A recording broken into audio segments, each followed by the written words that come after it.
Hello, back again. Part 4 of the Obituary and the real truth about the life of William Wayne Krueger, Jr. Not my father, his firstborn son, who was a complete loser. I was telling you about how I had gone to work for him at the BCS Business Digest and Court Review. Now, please bear in mind, I'm a very bookish kid, or was, but used to be until recently. I was an athlete, a scholar, and that's a matter of record. The most recruited amateur athlete in the world in the 1971-72 signing season. And so on. So after my brother Jerry had started this business in a building that was largely vacant and later became kind of the home of a large law firm right next to the courthouse. Then my brother Billy Wayne, I'm going to call him Billy Wayne because that's the southern, I'm not a southerner, I'm a westerner, but that's still Texas code. Is even my name has 3 syllables. I don't like to, right off the bat, I narrowed it down to the last syllable. I don't use my first name. If you know my first name, you're government or medical or somebody that doesn't know me. Somebody calls me by my first name, I know you don't know me. So immediately after my brother Billy Wayne forced out my brother Jerry, he moved it over to this building that was near the other side of the courthouse and was on the top floor, and within about a year he began to rent office space that was never occupied to Bill Presnell,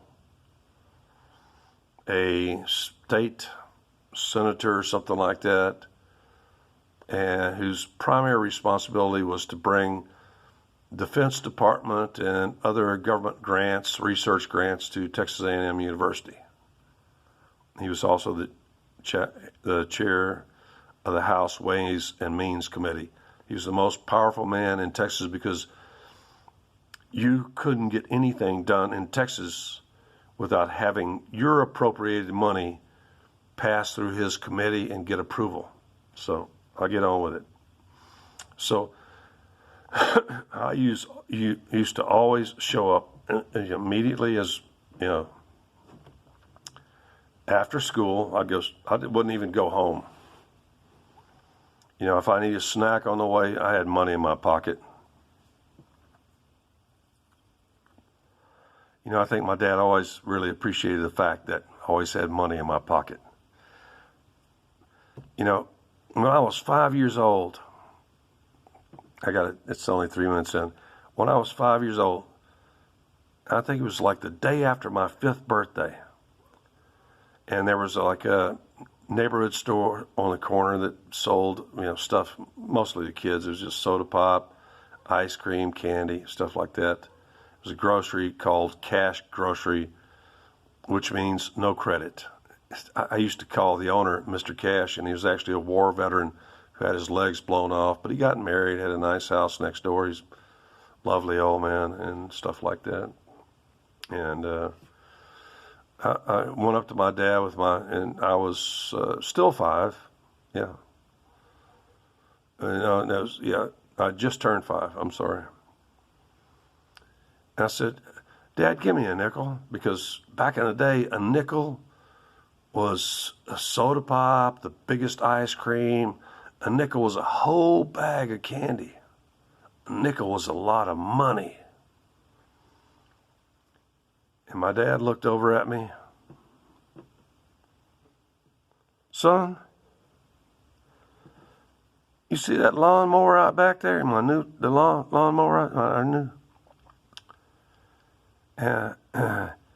You see the neighbors over there, the Cravies? They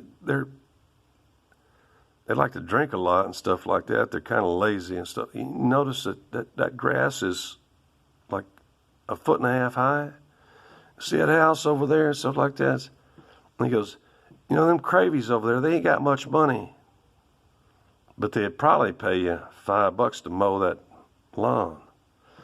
And that woman over there, she pays a grown man $3 to come mow her lawn. That widow over there.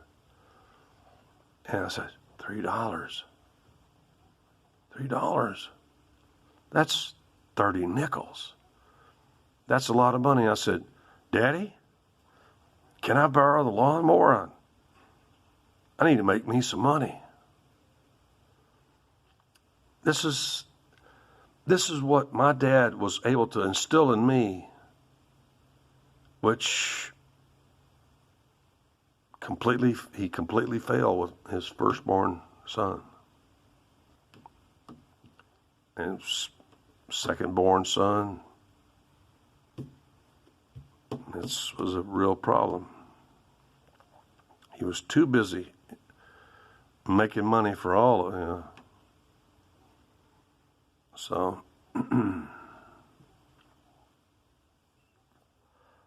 I know. One of the secrets of genius is you go off on a tangent, but then you bring them back right on the railroad tracks. I was talking about working for my brother, Billy Wayne Krueger II, William Wayne Krueger II. This is his obituary and the real true story of his life. I don't care if it takes me 10 episodes to tell it. I'm going to tell you everything about this hideous beast who just completely screwed all his children, tried to rob his own mother, which I prevented, and tried to rob most of the family out of oil royalties and other things, houses. And so when Bill shoved Jerry out, Jerry's never told me how that really happened. He just will shut up. My brother Jerry's a real executive type. He's, you ask him a question he don't want to answer, and he just shuts his fucking yap.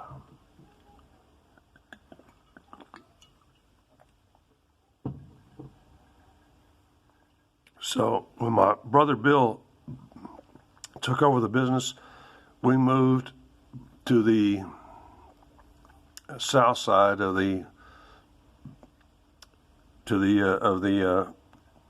Brazos County Courthouse in a 2-story brick building right next to the Brewer gas station. I remember all this stuff like it was just yesterday. My memory is fantastic. It's only recently I've had some minor blips in my memory.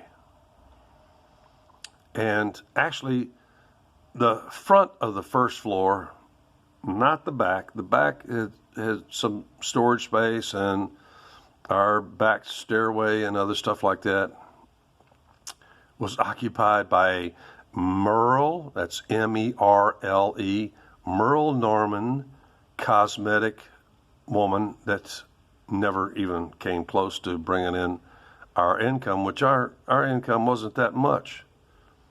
Our income still had to be supplemented by my brother Billy Wayne's mother, his wife's father already being dead, being deceased, and my brother quickly rented out this one-room area, which really propped him up because that allowed Bill Presnell to send a government check to my brother for a space that he never used. Bill Presnell was never there because I had the key to the place.